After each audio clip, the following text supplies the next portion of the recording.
Circa 6 mesi fa Sony ha rilasciato la ZV-E10, nata in maniera specifica per chi ama vlog e racconta le proprie esperienze ed uscite, ma in catalogo la casa nipponica aveva già anche la ZV-1, destinata al medesimo target di pubblico, nata proprio con il medesimo scopo. Così oggi è lecito chiedersi quale delle due dovrei acquistare e perché. Parliamone insieme in questo nuovo video.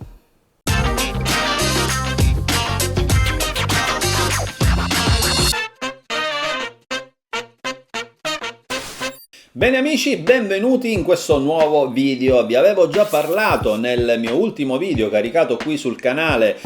circa la ZV-E10 a 6 mesi dal lancio di queste due splendide camere, analizzando per bene quelle che sono le caratteristiche, quindi i pregi e i difetti della prima, ma accennando anche qualcosina per un accenno di paragone anche alla seconda, appunto la ZV-1. Bene, ho ricevuto, e questo devo dire mi fa davvero piacere, diversi feedback, diverse richieste da parte vostra, volte diciamo meglio a capire a quale delle due guardare in funzione di quelle che sono le vostre idee, i vostri progetti ed esigenze. E quindi diciamo eccoci qua, oggi vedremo meglio di paragonarle entrambe e capire perché dover acquistare l'una piuttosto che l'altra. Partiamo subito col dire che entrambe non servono sicuramente solo per i vlog, anche se nascono con questo specifico intento, ma sono adatte, secondo me consigliatissime, anche per la categoria dei content creators. Proprio infatti in questo settore si possono ottenere dei risultati incredibili che nulla hanno da invidiare a quanto potrebbe realizzarsi con delle macchine ben più costose, quindi faccio riferimento al mondo delle full frame. Non lasciamoci ingannare dai prezzi, che sì, sono ovviamente propri di camere entry level, ma che anzi le rendono dal mio punto di vista proprio per questo più appetibili entrambe. Ovviamente cercherò diciamo di dare quante più risposte possibili a quelle che sono state le vostre domande, analizzando quelle appunto che sono le caratteristiche e le peculiarità di questi due modelli, in modo da farvi meglio capire quale potrebbe fare al caso vostro in funzione di quelle che sono appunto le vostre esigenze. La scelta infatti secondo me dovrà avvenire proprio sulla base di quello che è effettivamente l'utilizzo che intendiate fare di questi due gioiellini della Sony. Bene, partiamo subito dalla prima, la ZV-1 è una camera punta e scatta con un sensore da 1 pollice ed una lente fissa con una focale variabile che va da 24 a 70 mm ed un'apertura da f1.8 a 2.8. È presente una stabilizzazione ovviamente digitale attiva, Active Mode Stabilization, che qui, a differenza di quanto abbiamo visto per la ZV-E10, ha una percentuale diciamo di crop minore dell'immagine e probabilmente anche un miglior risultato finale. Come già infatti ti ho accennato nel mio video precedente, che magari se ti sei perso ti lascio qui linkato da qualche parte, confermato anche dalle tante recensioni diciamo dei vari youtubers che sono state fatte appunto in rete sui due modelli, nella ZV-E10 l'Active Mode Stabilization utilizza un crop dell'immagine maggiore, parliamo di circa il 40%, con un effetto un po' gelatinoso ai bordi degli oggetti che andiamo a riprendere, soprattutto se facciamo dei movimenti laterali repentini. Nella ZV-1 abbiamo invece un effetto rolling shutter molto meno evidente, appunto diciamo questo effetto gelatina, ed il crop dell'immagine per ottenere una stabilizzazione decente è di circa il 10-15% massimo. Se così, diciamo, dal punto di vista della stabilizzazione probabilmente dovremmo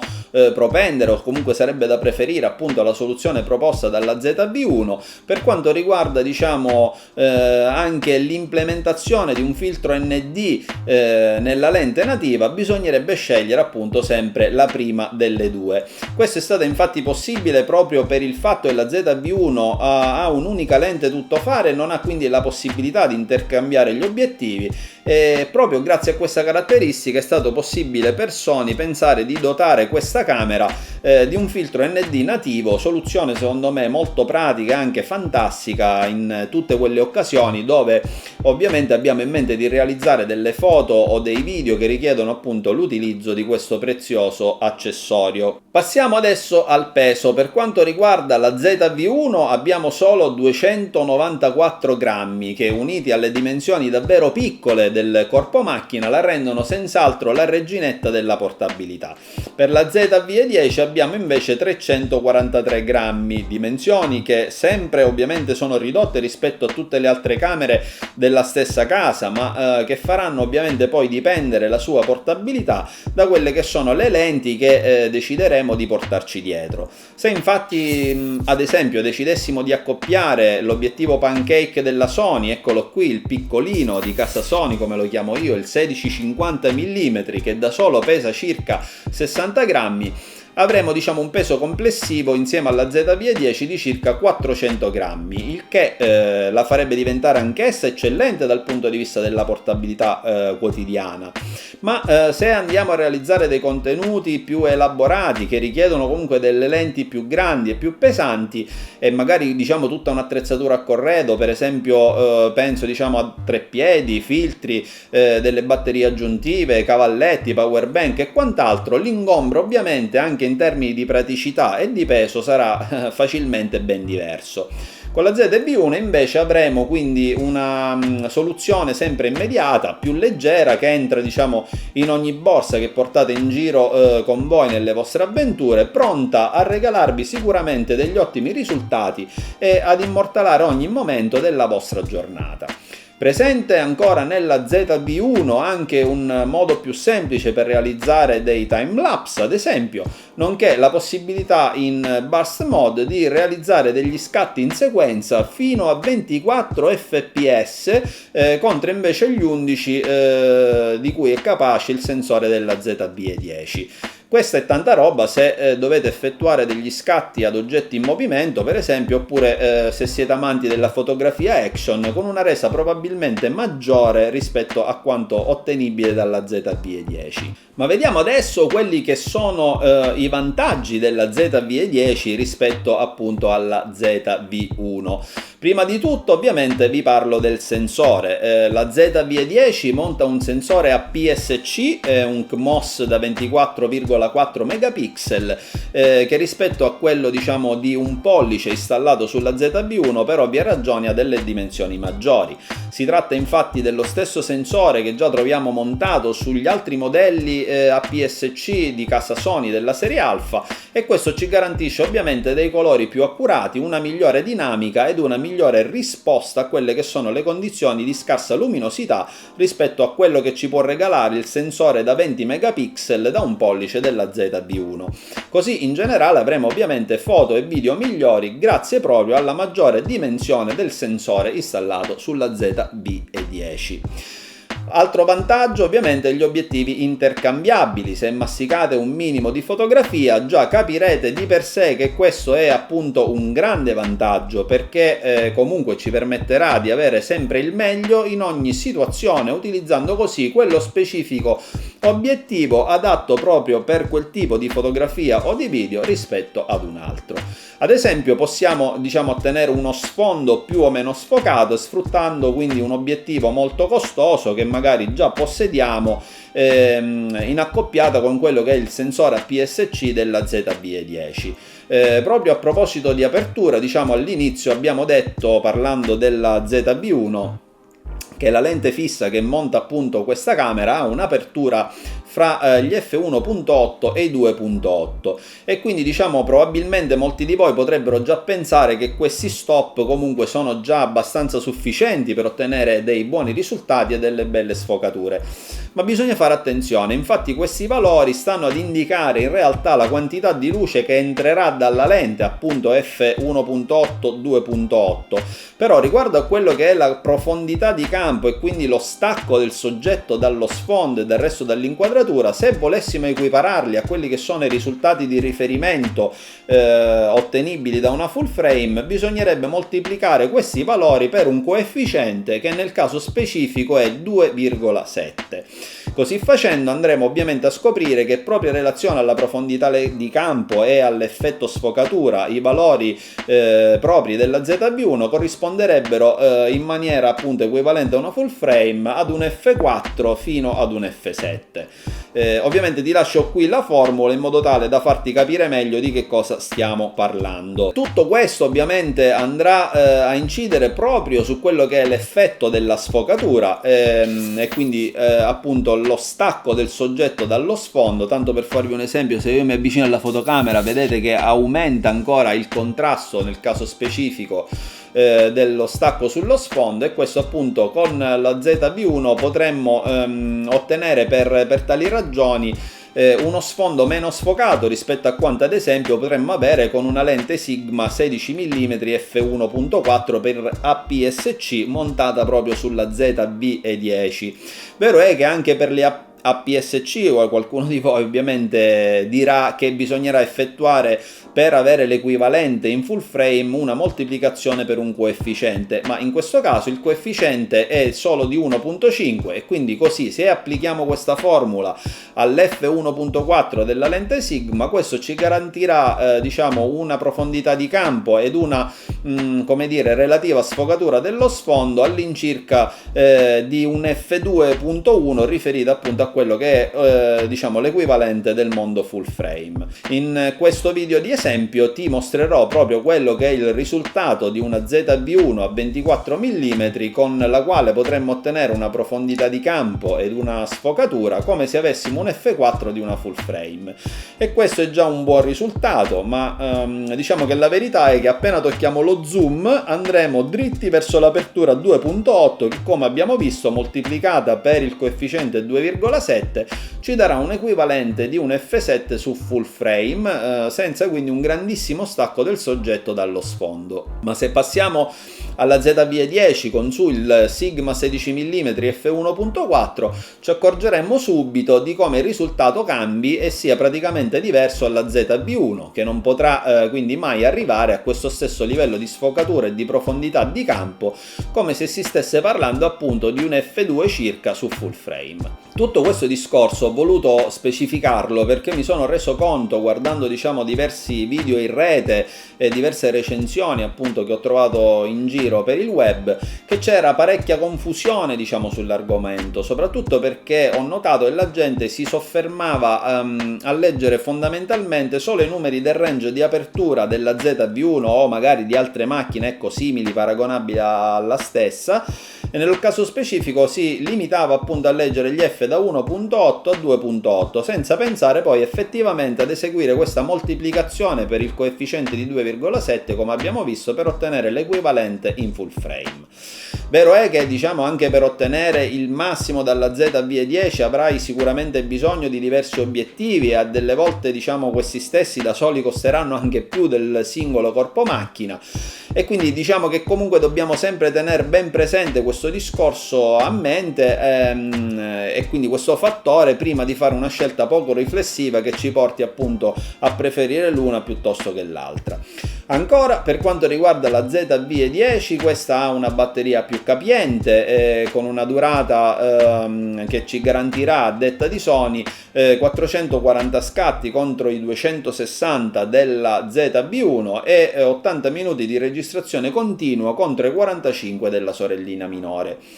Altra caratteristica propria diciamo dell'ultima nata della casa giapponese è che invece è assente nella ZV-1 è l'uscita jack per le cuffie. Questo ci consentirà sempre diciamo di monitorare correttamente e in maniera costante l'audio del microfono esterno che magari andiamo a collegare alla fotocamera in ogni momento, in ogni fase della nostra registrazione. Sicuramente è un dato in più da non sottovalutare. E veniamo adesso alla parte che forse tutti stavate aspettando con ansia: il prezzo. Oggi devo dire che troviamo la ZV-1 su Amazon a circa 650-680 euro. Consideriamo diciamo che già da quando venne presentata è scesa di un centinaio di euro dal prezzo allora di listino.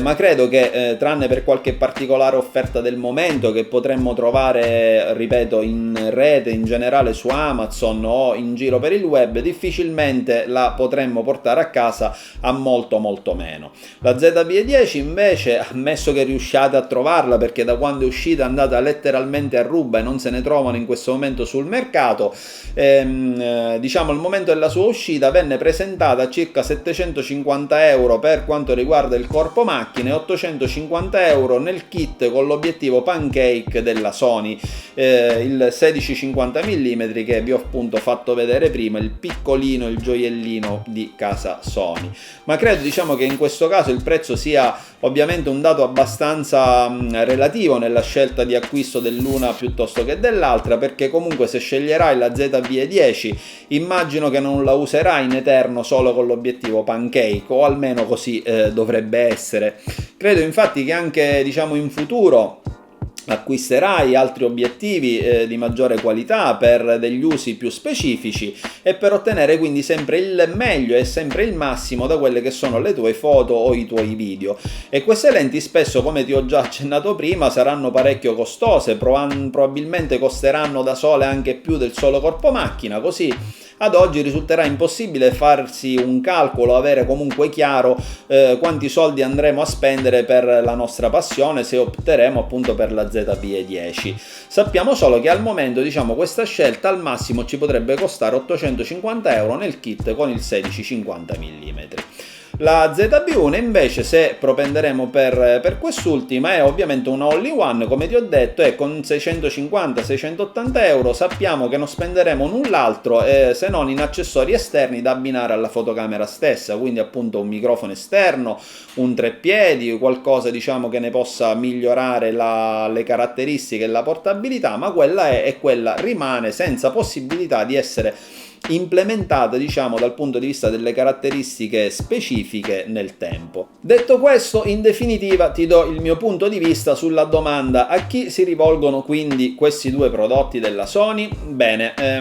se fai, diciamo, più vlogging in modo tradizionale, quindi se pubblichi questo genere di contenuti nei tuoi canali social, credo che la ZV-1 sia davvero una camera perfetta e adatta alle tue esigenze. Abbiamo detto una grande portabilità, delle dimensioni compatte, un peso minore, subito pronta, la tiri fuori dalla borsa e boom, subito pronta a scattare, hai tutto a portata di click, perfino un filtro ND integrato per quelle che sono magari le giornate più soleggiate o per realizzare magari degli effetti un po' più ricercati, un po' più particolari. Stesso dicasi se appartieni alla categoria dei travelers, quindi se fai molti viaggi e magari ti piace raccontare al tuo pubblico quelli che sono i luoghi che visiti e le tue esperienze, portandoti anche dietro diciamo il minimo ingombro, ecco, in termini di attrezzatura, credo appunto che la ZV-1 sia anche perfetta per te, perché comunque ti consente di tirar fuori delle ottime foto e degli ottimi video in ogni situazione in cui andrai a trovarti. Quindi in generale, diciamo, e se ti piacciono tutte queste caratteristiche appunto di cui ti ho parlato riferite alla ZV-1, questa sicuramente è la camera che fa per te. La ZV-E10 invece penso, diciamo, che si rivolga ad un pubblico già un po' più esigente, attento più a quella che è la qualità dei contenuti in base anche alla specifica situazione da fotografare o filmare. Sicuramente anche, devo dire, più esperto di me in materia di fotografia e videomaking, resto umile. Quindi stiamo cercando perciò la possibilità di sfruttare degli obiettivi per diverse situazioni, se vogliamo ottenere magari degli scatti e dei video con una maggiore sfogatura dello sfondo e quindi uno stacco del soggetto dallo sfondo stesso, magari ci piace, non so, registrare dei video più lunghi, continui, senza avere delle interruzioni, e quindi cerchiamo magari di ottenere sempre il massimo dal sensore della nostra fotocamera, allora credo che dovremmo optare per la ZV-E10, un po' come ho fatto io. Credo che questa sia in generale una camera proprio per chi voglia ottenere di più, chi voglia giocare più con l'attrezzatura, sperimentare e anche pian piano progredire professionalmente, alzando sempre più quella che è appunto l'asticella dei propri contenuti in termini di qualità. A maggior ragione, diciamo, se sei già entrato nell'ecosistema della Sony e quindi possiedi già un'altra camera, magari una full frame con obiettivi con attacco Sony di tipo E,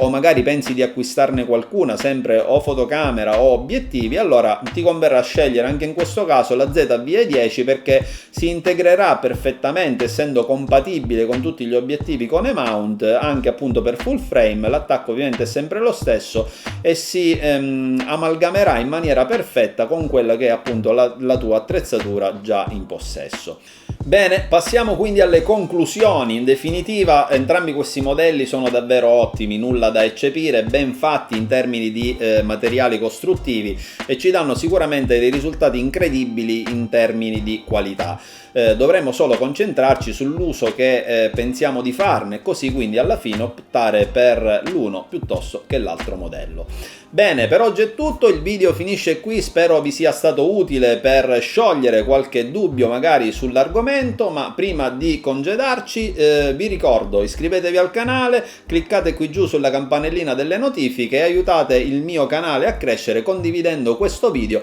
con tutti i vostri amici. Seguitemi anche su Instagram, l'altro social dove potremmo rimanere in contatto in maniera più veloce e diretta, e prima di salutarci vi voglio bene, vi voglio ca salute, ci vediamo al prossimo video. Ciao da Marco, salute!